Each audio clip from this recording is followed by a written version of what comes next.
सर्वोच्च न्यायालयाने नुकत्याच दिलेल्या एका निकालामुळे महाराष्ट्रामध्ये मोठी राजकीय घडामोड घडणार आहे।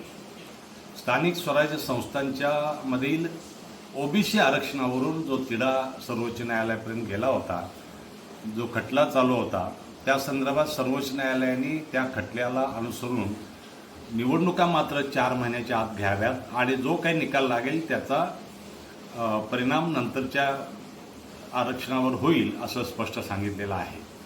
पण यामध्ये सर्वात महत्त्वाचं म्हणजे मुंबईसह महाराष्ट्रातील सर्व 29 महापालिकांच्या निवडणुका होणार आहेत।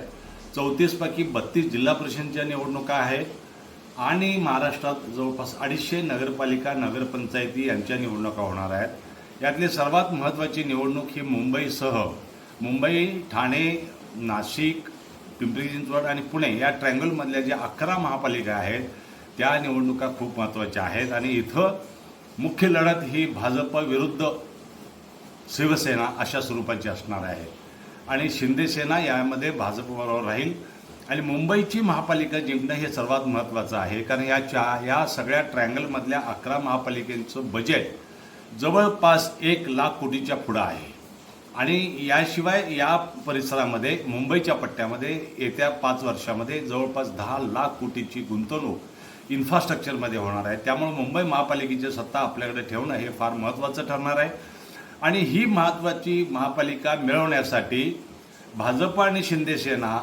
एवढीच ताकद पुरेशी होईल का मनसेला बरोबर घ्यावं लागेल याची चाचपणी भाजपकडून चालू आहे।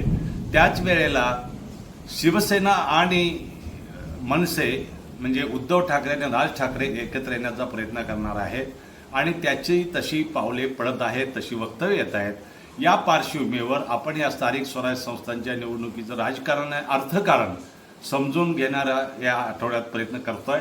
यासाठी आपण जरूर जागर वाचा, जागर ऑनलाईनवर जा, आपण वाचा, आपल्या मित्रांना सांगा।